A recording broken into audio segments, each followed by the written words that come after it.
El siguiente programa puede ser visto por mayores de 12 años en compañía de adultos responsables. No contiene escena de sexo ni violencia.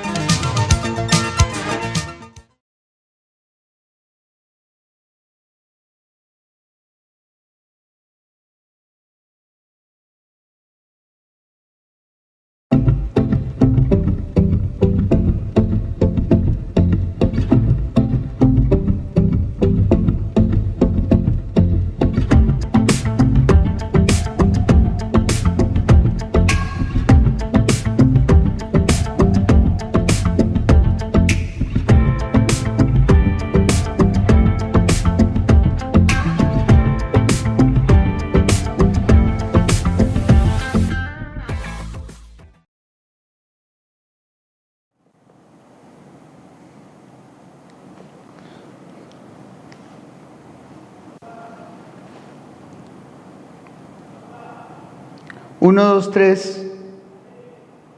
Listo. Este es Justicia para Todos con Gilmar Tafur y sus abogados asociados. Hoy vamos a hablar de un tema trascendente, vamos a hablar de las violencias de género, la perspectiva de género y las falsas denuncias. Este especial jurídico es trascendente y vamos a hacer un análisis con rigor convencional y constitucional desde una mirada experta en el derecho de familia y su constitucionalización, tema que genera polémica por las tensiones de carácter social y los múltiples desafíos para la justicia, las falsas denuncias y la obligatoriedad de la aplicación de la perspectiva de género y el enfoque de género en los procesos de familia. Por supuesto que hay que explicar a la gente por qué la aplicación de la perspectiva de género resulta ser una obligatoriedad por parte de los jueces, lo que significa que esa perspectiva de género debe aplicarse con transversalidad e interseccionalidad y también con enfoque de derechos. Es bien importante decirle a los televidentes que hay que tener cuidado, que hay que mirar la evidencia sin mitos sobre los casos donde se instrumentaliza la justicia con denuncias infundadas, falsas denuncias, de tal manera que hay que acompañar estos análisis jurídicos del pensamiento de las Cortes, del pensamiento de la Corte Interamericana de Derechos Humanos, de la búsqueda de la aplicación de los estándares internacionales, la aplicación de la jurisprudencia internacional y nacional relevante. Sin más preámbulos, es importante entonces decirles que la perspectiva de género es obligatoria, que los funcionarios judiciales y administrativos que participan en el proceso de generación de justicia deben aplicar la perspectiva de género. Esta no es una opción. Esta es una obligación, de tal manera que aplicar la perspectiva de género no significa desarrollar una corriente ideológica ni una opción de preferencia judicial. Esto es un mandato constitucional y convencional y es una obligación para todos los operadores de justicia. Excelente. Decirles que esa obligación para los operadores de justicia es un compromiso en el cual deben trabajar todos y tiene fundamento en el artículo 13 de la Constitución Política de Colombia, que nos habla de la igualdad de derecho y sobre todo la aplicación y el desarrollo de los contenidos de los artículos 93 y 94 constitucional, y especialmente la aplicación del criterio CEDAW, la Convención Belén do Pará, de la cual les he hablado en muchísimas ocasiones, y la aplicación de la jurisprudencia interamericana de derechos humanos, de tal manera que se tiene como propósito corregir las desigualdades históricas para evitar que la neutralidad aparente del derecho ordinario o común termine reproduciendo factores de discriminación.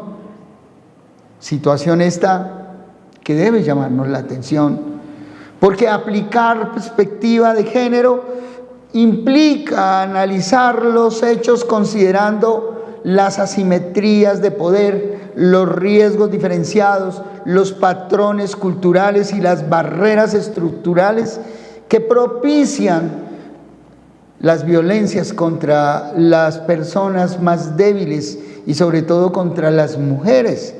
No se trata de que se le crea ciegamente al relato de una persona, sino que se trata de que los funcionarios encargados de operar la justicia entiendan el contexto donde se produjo la violencia y bajo esa óptica determinen cómo aplicar el enfoque de género, la perspectiva de género y sobre todo verificar dentro de los contextos de operatividad dentro del debido proceso.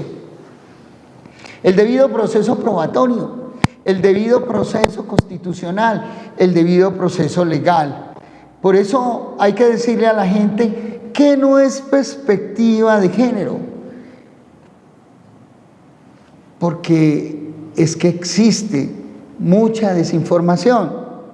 Y algunos están pensando siempre que la perspectiva de género significa que las mujeres siempre tienen la razón en sus relatos. Y uno lo oye de continuo en las charlas de la gente común. Es decir, mire, si a usted lo acusó una mujer de violencia intrafamiliar, perdió, porque a las mujeres le creen todo lo que dicen y las mujeres tienen toda la razón y siempre tienen la razón. Pero la Corte Constitucional colombiana ha sido clara. La perspectiva de género no elimina el debido proceso, no invierte la carga de la prueba y no autoriza a los jueces a condenar sin evidencia. Si los jueces condenan sin evidencia, están expuestos ellos mismos a ser condenados por el delito de prevaricato. Si operan con un sesgo, con una inclinación perversa, inconsciente, entonces también pueden estar incursos en los delitos de prevaricato por acción o por omisión.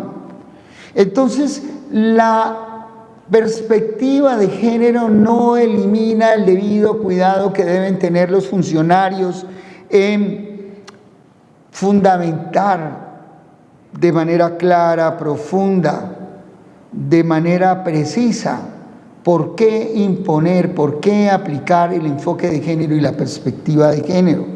La perspectiva de género, como lo dije, no elimina el derecho de contradicción, no elimina la prueba sana dentro del proceso, no invierte la carga de la prueba y no autoriza definitivamente a condenar sin evidencia. El funcionario, el operador jurídico, el operador administrativo deben fundamentar muy bien las razones de sus decisiones, entre ellas la aplicación de la perspectiva de género y por qué, cuando es dable aplicar la perspectiva de género. Entonces, eso significa que la perspectiva de género no es actuar por parte de los operadores jurídicos, administrativos y judiciales con una parcialidad ciega. La perspectiva de género es una metodología para evitar la discriminación, es un método, es una técnica sobre la cual la Corte Suprema de Justicia en su sala civil y la Corte Constitucional en diferentes fallos nos han instruido sobre cómo concebir la perspectiva de género, el enfoque de género, cómo aplicar la transversalidad y la interseccionalidad, cómo garantizar la no discriminación y el desarrollo del presupuesto del principio de la igualdad jurídica. Entonces, la perspectiva de género, como les estoy diciendo, es un método que evita repetir revictimizaciones y discriminar, así como un médico utiliza guantes, el juez puede utilizar la perspectiva de género porque es una herramienta, la herramienta que utilizan los funcionarios operadores jurídicos para precisamente garantizar la no discriminación. Esto es un deber, es una obligación, es un compromiso de la institucionalidad, es un deber del Estado colombiano frente a sus compromisos adquiridos a nivel internacional por la firma de tratados que garantizan precisamente la aplicación en control difuso de convencionalidad, en control difuso de constitucionalidad, del bloque de constitucionalidad. Así que ustedes, estimados televidentes, hoy están recibiendo una gran herramienta. Esta ponencia, este ejercicio, este diálogo, esta conversación, es una conversación de alto nivel, pero en un lenguaje sencillo, para que ustedes la puedan captar, y está dirigida al público en general, y está dirigido también a académicos, a estudiantes de derecho, a profesionales del derecho, como la necesidad de entender que debe haber un equilibrio en el ejercicio del desarrollo de ese principio fundamental que es el derecho constitucional a la igualdad. Y por el ejercicio de derecho constitucional a la igualdad es que debe utilizarse la herramienta de la perspectiva de género para proteger a las personas vulnerables, en este caso a las mujeres, utilizar la interseccionalidad o utilizar la transversalidad como herramienta complementaria de la aplicación de enfoque y perspectiva. Así que esta herramienta es un deber legal, es un compromiso institucional del Estado colombiano, y los juristas constitucionalistas que trabajan sobre asuntos que atañen a la familia, a las mujeres y al debido proceso y a la garantía de acceso a la justicia, a la garantía de la presunción de inocencia, debemos trasegar y conocer de manera interesante, motivada, sustentada, estos temas tan importantes. Pero no podemos olvidar que existen las falsas denuncias, que es un hecho real, es un hecho real.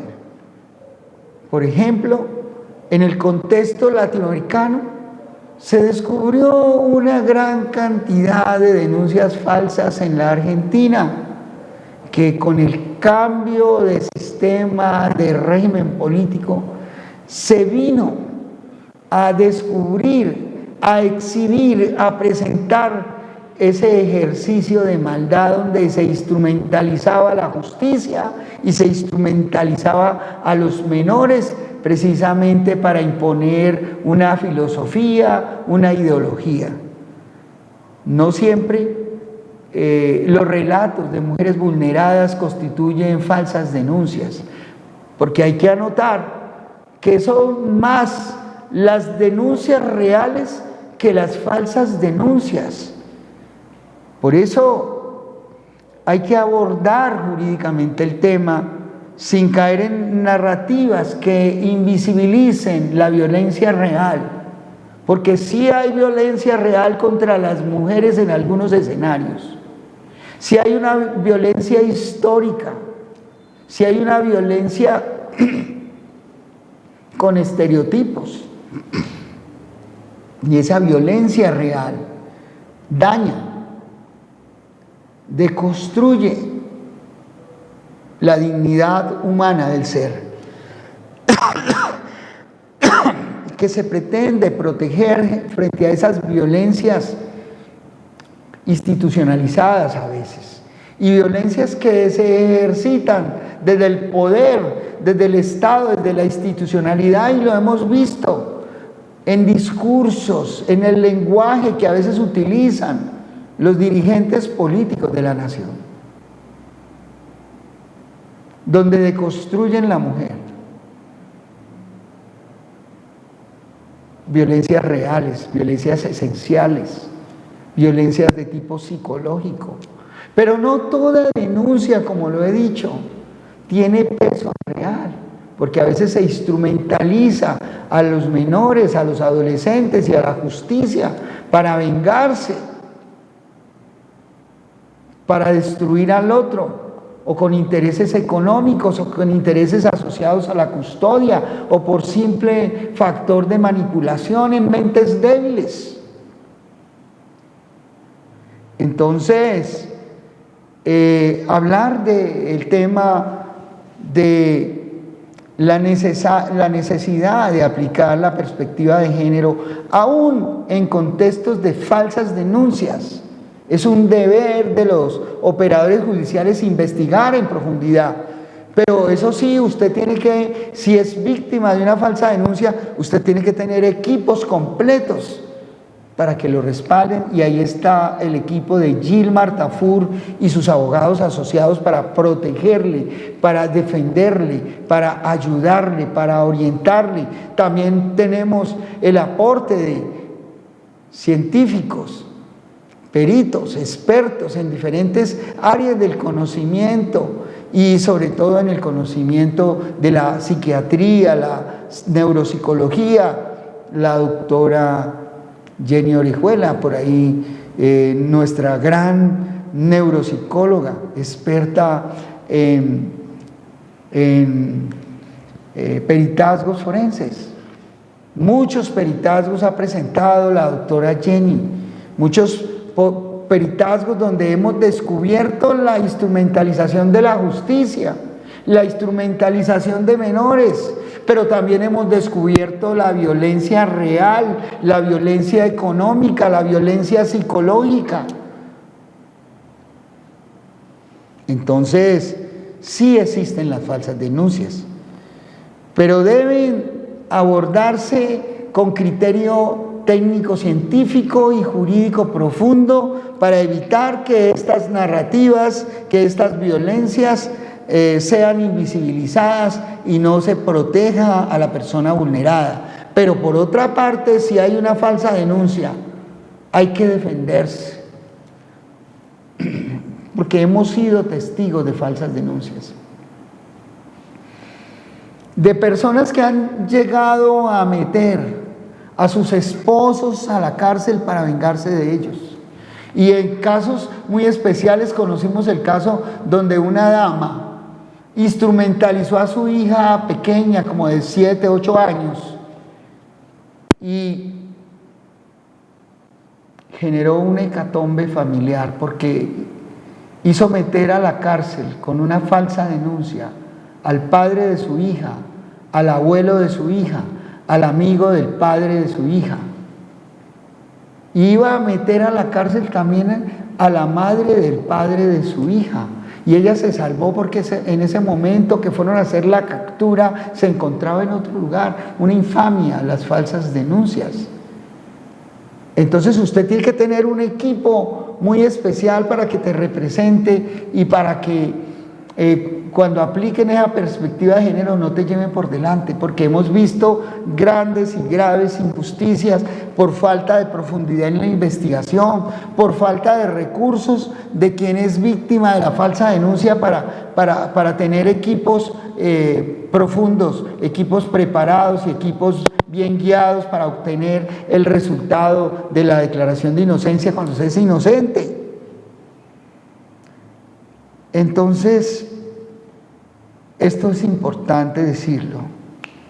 En derecho, toda denuncia puede ser falsa o verdadera, errónea o exagerada, o instrumentalizada o completamente falsa, generando una calumnia.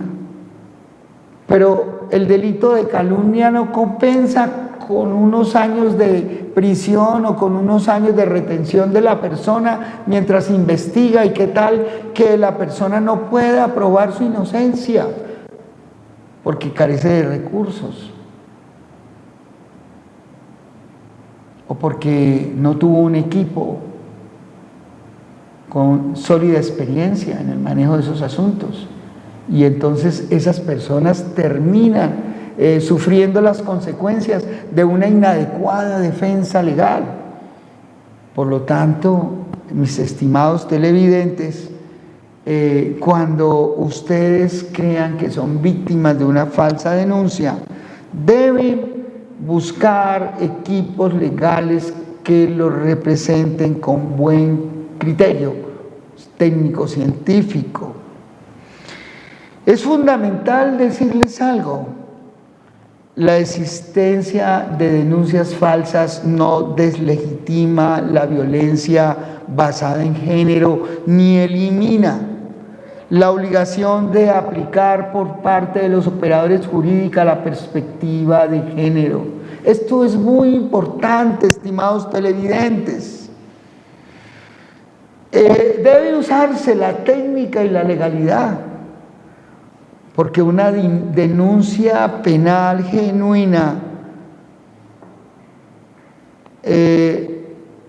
debe basarse en elementos de hechos y de derecho que tienen claridad. Pero existe ese principio de contradicción al que tiene derecho la persona acusada, de pronto falsamente o realmente. Entonces, ustedes deben, estimados televidentes, cuando se presenta una situación de esa naturaleza, conseguir equipos de trabajo que representen sólidamente sus intereses. Ahí está Gilmar Tafur y sus abogados asociados y su equipo de expertos. Tenemos profesionales, técnicos científicos en todas las áreas del conocimiento legal para poder orientarles y brindarles un apoyo pleno, total para la defensa justa y con criterio y con los mejores argumentos de sus derechos. Así que es importante que nosotros entendamos, estimados televidentes, que esas falsas denuncias sí son reales, pero que así todo debe aplicarse cuando corresponda el criterio del enfoque de género y la perspectiva de género, la transversalidad y la interseccionalidad. Miremos algunos escenarios en los cuales aparecen presuntas denuncias falsas en derecho de la familia. Yo les he hablado mucho de la constitucionalización del derecho de familia, de la importancia del derecho de familia, porque esto el derecho se mete con el hombre, con el ser humano desde que nace hasta que muere. Entonces, una perspectiva constitucional del derecho de familia y convencional del derecho de familia nos garantiza un estándar alto de interpretación del derecho que le corresponde a cada uno y de la defensa de sus derechos, la defensa sustancial de sus derechos bajo esa perspectiva. Entonces les decía que hay algunos escenarios donde podemos ver presuntas falsas denuncias en el derecho de la familia. Los escenarios más comunes donde se reportan estas denuncias instrumentalizadas, donde se instrumentalizan menores o se instrumentaliza la justicia, los podemos ver en procesos de custodia y visitas. Cuando uno de los progenitores denuncia violencia falsa para restringir el contacto del otro con los hijos. Ahora, hay mucha gente que cree que pedir cuentas, que llamar la atención, que hacer un reclamo con el debido respeto ya constituye una afrenta, una violación, constituye un ataque psicológico.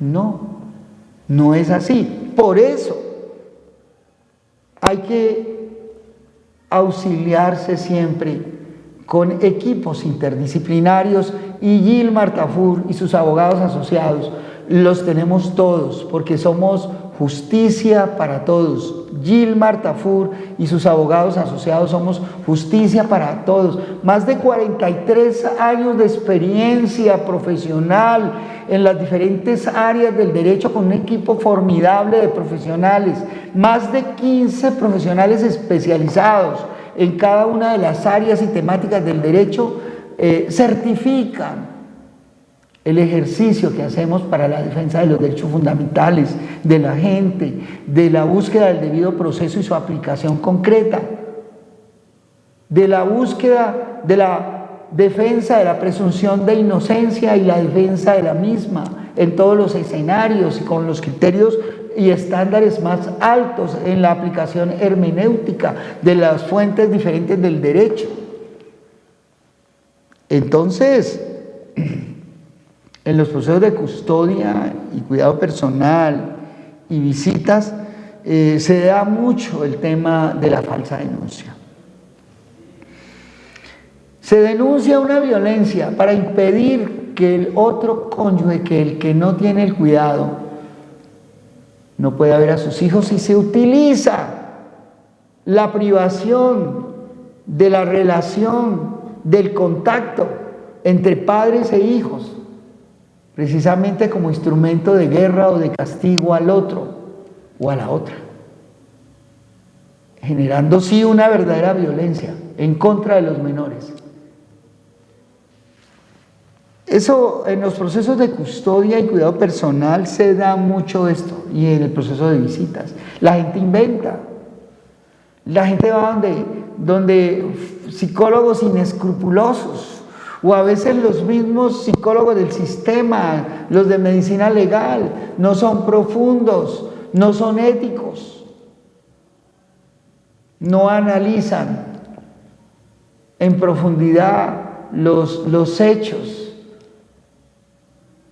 los precedentes, los antecedentes, las conductas anteriores, los patrones anteriores de la presunta víctima de la violencia, sino que simplemente se limitan a utilizar formatos, utilizan un formato para todos, y pues tienen miles de casos, y entonces si usted no tiene un buen acompañamiento se lo tiran. Porque en la mayoría de los dictámenes dicen lo mismo, sin criterio profundo. Por eso hay que ir a los debates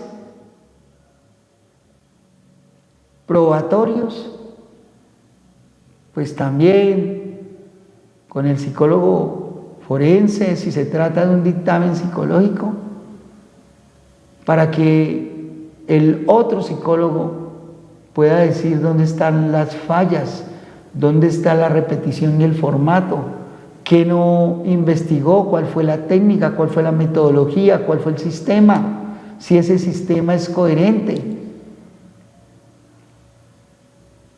Entonces, el tema no es pequeño, no es menor, así que esas falsas denuncias se presentan muchísimo en temas de custodia y cuidado personal. A veces inventan el acoso sexual del padre frente a la hija cuando no es cierto, precisamente para limitar la visita, quitar el contacto.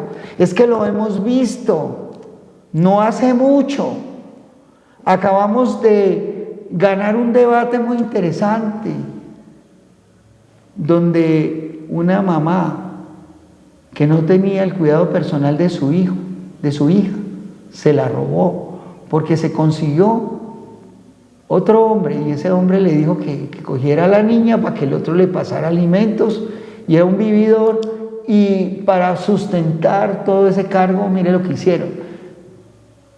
Denunciaron por actos sexuales abusivos y por violencia sexual al padre de la niña que tenía la custodia y que la cuidaba fervorosamente y que se consagró cuando la mamá abandonó la niña, pero luego cuando se consiguió un personaje, pues instrumentalizaron a la niña y elaboraron una falsa denuncia.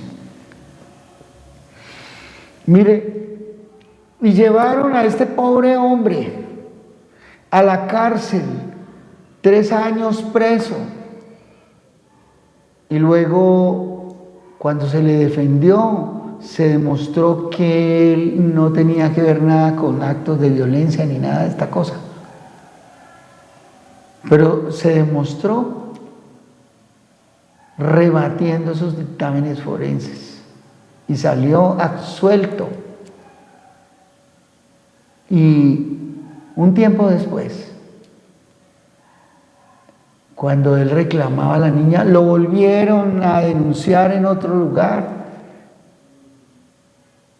y luego le metieron un proceso de privación de la patria potestad. Y luego la madre que formula la denuncia falsa se muere. Y como dejó una pensión, entonces la familia de la madre vuelve y lo denuncia y vuelven y lo meten a una cárcel, imagínese usted. Y tuvieron privado a ese hombre del contacto con su hija durante años. ¡Qué maldad tan grande! No hace mucho terminó un juicio de privación de la patria potestad donde yo fui el defensor constitucional de este papá. Y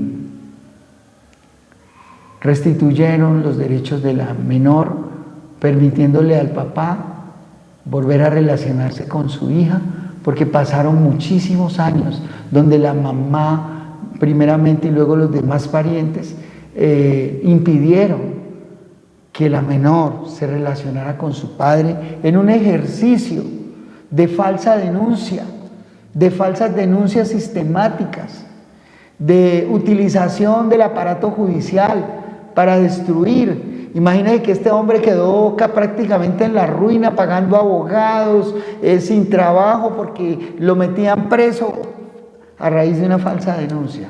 Por eso hay que contar desde el inicio con excelentes equipos legales para que lo representen a usted.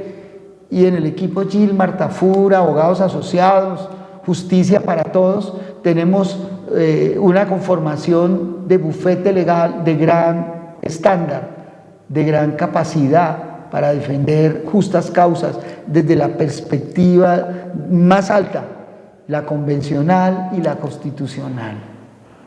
Porque mi pueblo perece por falta de conocimiento. Es que existe Justicia para Todos con Gilmar Tafur y sus abogados asociados. Entonces les decía que también se presentan las falsas denuncias cuando se trata de procesos de alimentos, donde se alegan amenazas o agresiones para obtener medidas de protección que fortalezcan la posición procesal de la presunta víctima. Esto sí que es interesante. Y ustedes lo van a entender, lo interesante que es. A veces cuando se solicitan alimentos, se habla de la violencia del otro, cuando la violencia puede ser de otro tipo y ejercida por la presunta víctima. Y además porque tiene connotación patrimonial, tiene connotación pecuniaria, el tema de la violencia en contextos de género, en contextos de familia, en uniones maritales de hecho y en matrimonios que se disuelven. ¿Por qué? Porque el cónyuge culpable está en la obligación de pagar alimentos, pero además, si se demuestra que hubo temas de maltrato y se probó en el proceso, así se haya probado falsamente, porque los abogados o porque los medios utilizados no tuvieron la capacidad para hacer el ejercicio de impugnación. Si se produce el tema de la violencia, si se prueba el tema de la violencia, si se condena como responsable de la causal tercera de la ley 25 del 92, es decir, la causal que habla de la violencia, el maltrato, entonces ese demandado está perdido o esa demandada está perdida. Y entonces hay que tener mucho cuidado para el manejo de la prueba. Porque motivo, causa o razón, porque si a usted le prueban violencia, una vez terminado el proceso, mediante un incidente de reparación, el que se presume víctima podrá pedir la indemnización de los perjuicios reales, entre comillas, e integrales. Y usted, hombre o mujer que me está escuchando, salir condenado a pagar una suma pecuniaria, a veces de dimensiones desproporcionadas, porque en ejercicio de precisamente del enfoque y de la perspectiva y la transversalidad se pueden aplicar criterios de igualdad, donde por ejemplo si la persona que acusa hace referencia a su participación en el aporte económico desconocido y donde se produjo violencia económica, entonces a usted le señalarán indemnizaciones donde se tiene en cuenta todo ese trabajo que se hizo al interior del hogar por parte de quien se alega víctima. Por ejemplo, si se habla del trabajo doméstico dentro del hogar. También aparece la violencia en las disputas patrimoniales, en las uniones maritales de hecho o en los divorcios, cuando se ejerce la violencia económica y se ocultan los bienes. Puede ser un hecho real que se ocultan los bienes. Existe una sanción para quien oculte bienes de la sociedad conyugal, y es que los pierde. Si se demuestra que los ocultó de mala fe, puede perder los bienes. Increíble. Entonces estos temas son temas de una gran trascendencia jurídica que nos obligan, estimados televidentes, a tener equipos de verdad, equipos legales, porque hoy día el derecho debe ejercerse y debe aplicarse desde un ejercicio inteligente, estratégico, y ese ejercicio estratégico implica que hay equipos legales, que hay bufetes de abogados que terminan representando con un criterio muy interesante, de mucho conocimiento, de mucho aporte de los diferentes conocimientos jurídicos que se deben abordar para enfrentar una situación, y no solamente el conocimiento jurídico, sino otros saberes que pueden obrar como peritos expertos en el ejercicio del descubrimiento de la técnica de la verdad. El arte de la investigación jurídica y probatoria debe navegar por el mar del conocimiento del caso real que se tiene para presentarlo, para defenderlo. Así que esas disputas patrimoniales generan a veces muchísimos hechos de violencia, ocultamiento de bienes reales o imaginarios, amenazas que pueden ser reales o falsas. Por supuesto que a veces se cruzan las denuncias y a veces son falsas denuncias cruzadas, precisamente para atacarse. Se acusan de mutuas agresiones como una estrategia de defensa. Así que así existan estos escenarios no significa que siempre las denuncias son falsas, no, porque no debemos invisibilizar la violencia, pero también decirles que hay falsas denuncias, que no todo lo que se dice es verdad y que el operador jurídico debe tener un criterio profundo para descubrir qué es la verdad o qué no es la verdad, y que si usted se va desarmado a un juicio, cualquier juicio de temas familiares, usted puede perder muchísimo, que puede perder la libertad, puede perder, porque de una falsa denuncia se deriva un proceso penal, pero también se deriva que lo sancionen en el juicio de familia, que le pongan la carga de indemnizar integralmente. Eso significa un desprendimiento grande de su patrimonio, que le pongan a dar alimentos, que lo priven del cuidado personal de sus hijos, que le restrinjan las visitas o lo desconecten de las visitas. Todo esto por una falsa denuncia. Así que, mis estimados televidentes, no estamos hablando de cosas menores, estamos hablando de cosas importantes que se deben abordar con toda la seriedad, con toda la dinámica, con toda la técnica.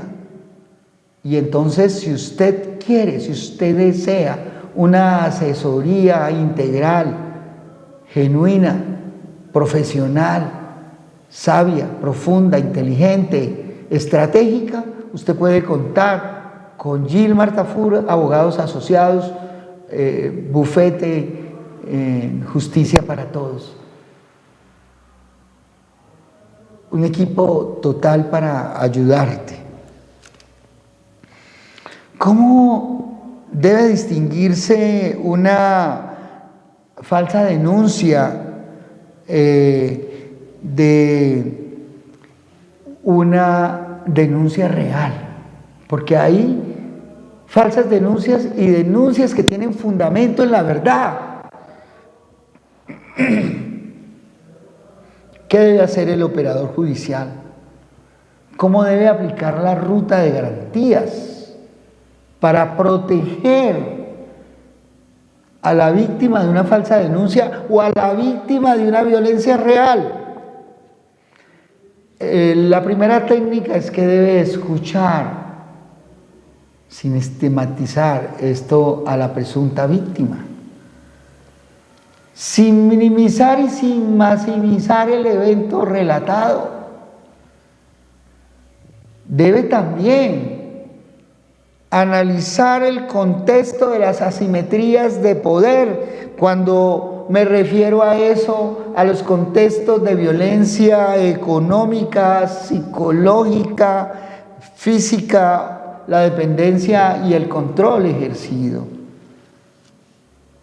Debe evaluarse la consistencia, la profundidad de la narración hecha por la presunta víctima. Debe haber una coherencia en el relato externo, interno, incluso cuando hay contradicciones propias del trauma.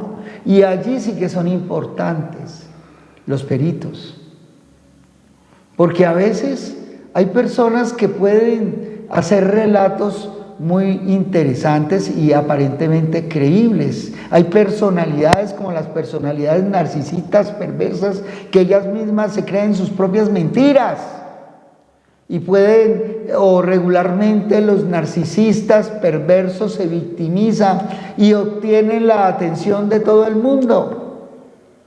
Y la gente en principio les cree. Entonces, si el otro está en la posición incómoda de ser la víctima de una falsa denuncia, si no tiene un equipo legal sólido, un equipo integral sólido, está perdido.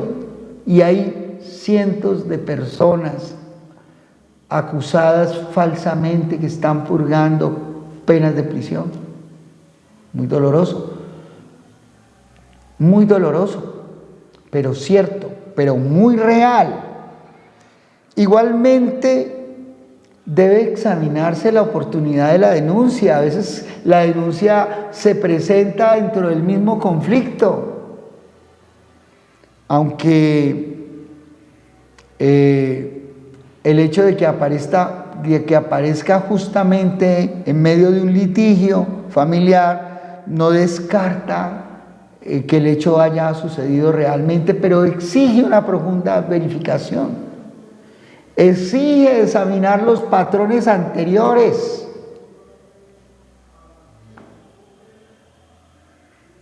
De la persona que hace la denuncia. Conozco el caso de alguien que siempre trató de destruir a los hijos de su pareja, negándoles a veces el alimento, presionándolos psicológicamente, tratando de destruir la imagen de la madre de esos hijos, porque no eran sus hijos, eran hijastros. Era madrastra, y a veces tratan de destruir a los hijos de su pareja para hacerle daño a su pareja. Cuando se trata de mujeres que reciben ese tipo de violencia, se habla de la violencia vicaria, la famosa violencia vicaria. Pero aquí sí critico que hay una exclusión en la forma de violencia contra padres, contra hombres, porque no se habla de violencia vicaria cuando los hijos del hombre son los que reciben el maltrato de la madrastra que quiere destruir al hombre. Acabamos de ver un caso horroroso, monstruoso, que tiene consternada a toda la nacionalidad colombiana. El caso de la mujer que envenenó a unas niñas y a unas personas con talio para vengarse de su amante que no la quiso más. Como no está conmigo, te destruyo. Como no haces lo que yo quiero, te destruyo. Te invento calumnias. O destruyo lo que tú más quieres, tus hijos. Conozco el caso de una madre que con un alfiler chuzaba a su hija para controlarla. Pero luego esta misma madre desarrolla lo que se llama el síndrome de Estocolmo en la niña. Se conoce el síndrome de Estocolmo frente al enamoramiento que hay de la víctima frente a su victimario. En este caso, padres torturadores y madres torturadores a veces logran que ese hijo no se desprenda y no reconozca la violencia. Porque cuando una madre es capaz de chuzar a un niño, a su hija, con un alfiler, es una persona que está en un estado terrible de comportamiento y que la violencia que ejerce es muy grande. Y tuve conocimiento de una madre que estrujaba los senos de su niña de 8 años para castigarla, para dominarla, para controlarla.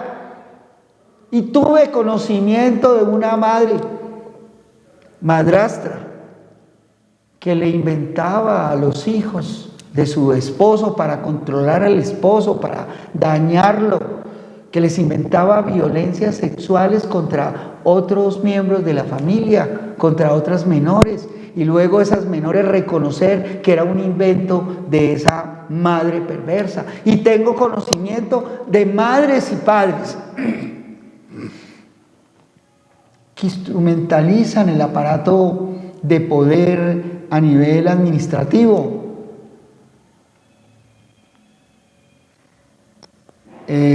manipulando, sobornando, y son capaces aún de llevar a sus hijos a hogares de paso, exponiéndolos a los riesgos de esos famosos hogares de paso, para destruir al otro y por ende para controlar a la menor o al menor. Violencia vicaria contra el hombre, aunque no se ha hablado en la jurisprudencia de violencia vicaria contra el hombre, me parece un acto de discriminación y una violación al derecho a la igualdad, porque tradicionalmente se conoce la violencia vicaria cuando es el hombre el que se ensaña o hace daño a los familiares de la víctima, de la mujer que sufre este tipo de violencia. Entonces, hay que examinar profundamente este fenómeno que constituye un elemento para tener en cuenta sobre si ese precedente genera el espacio de la falsa denuncia. ¿Cómo creerle a una persona que desarrolla ese tipo de comportamiento? Entonces, si la denuncia aparece justo en medio de un litigio familiar, se exige una verificación, se exige una profundidad, se exige la participación de peritos. También es importante en esa dinámica, en esa ruta, que se examinen las pruebas de carácter material y conductual por parte de la persona que se presenta como víctima de violencia. Examinar los chats, los testigos, su historial, el comportamiento de sus testigos. Una cosa es un testigo que no es delincuente y otra cosa es un testigo que mantiene delinquiendo y que puede dar testimonio por la paga o por otro tipo de dádiva. Los informes psicológicos de esa persona, los comportamientos, los patrones que ha tenido de comportamiento, los procesos previos, los patrones previos. Todo eso es importante en el análisis de las pruebas materiales y conductuales de la presunta víctima o de quien era acusado falsamente. Cuando hay indicios de manipulación o instrumentalización, de fabricación de eventos, de coaching infantil, de contradicciones estructurales, de ausencia total de corroboración, estamos frente a falsas denuncias. Y entonces la perspectiva de género no debe eliminar el análisis de todas estas pruebas. Esto es Justicia para Todos con Gilmar Tafur y sus abogados asociados. ¿Cómo integrar género, transversalidad e interseccionalidad en estos casos? Es que la transversalidad exige que la perspectiva de género sea aplicada por todos.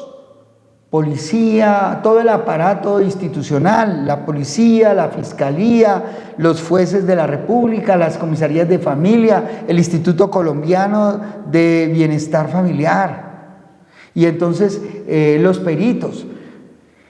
Esa interseccionalidad obliga a considerar las variables acumuladas para hablar de criterio de interseccionalidad. Y entonces tenemos que mirar si la mujer es afro o indígena. Tenemos que mirar su pobreza, su vulnerabilidad económica. Tenemos que mirar si está en estado de maternidad, su discapacidad, su dependencia económica. Eso se llama transversalidad. Y entonces, una denuncia falsa no suele construirse desde estas condiciones estructurales. Una realcy suele venir acompañada de vulnerabilidades históricas, pero hay que examinar muy bien, hay que acompañarse de peritos, hay que ser inteligente y estratégico en el análisis y en el manejo del asunto para proteger derechos, sobre todo garantizar el derecho al debido proceso, la dignidad humana, la presunción de inocencia, la justicia, la aplicación de la justicia real, la protección de los derechos de la mujer, la protección en perspectiva de género de los derechos de la mujer violentada. Así que esto es muy importante tener en cuenta. Ahora bien, qué importante, estimados televidentes, que entendamos que las falsas denuncias tienen consecuencias y tienen consecuencias de carácter jurídico, y esas consecuencias pueden ser muy graves. Puede haber denuncia calumniosa, falso testimonio, fraude procesal.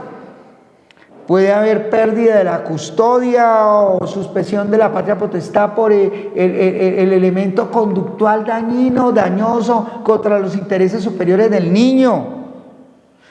Pueden haber sanciones de carácter civil por los daños y los perjuicios en un proceso de indemnización por esos daños. Pueden haber sanciones civiles y penales. De tal manera que es un error creer que el sistema protege a quien denuncia falsamente. Pues no es así, no es así.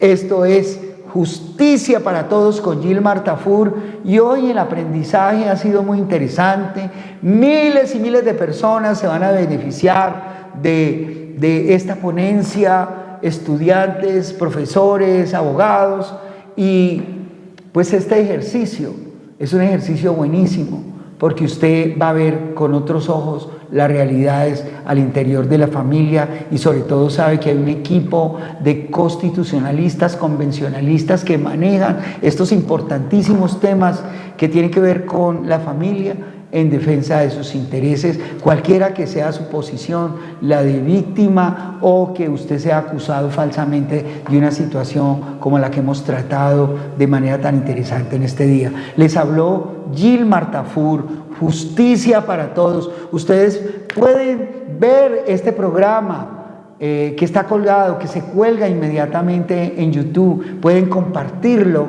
y va a ser de gran alegría, de gran bendición para todos ustedes y sus familias. Dios bendiga a Colombia. ¿Cuánto necesitamos a Dios? El vacío del hombre solamente se llena con Jesús, el Señor y el Salvador. Bendiciones mil.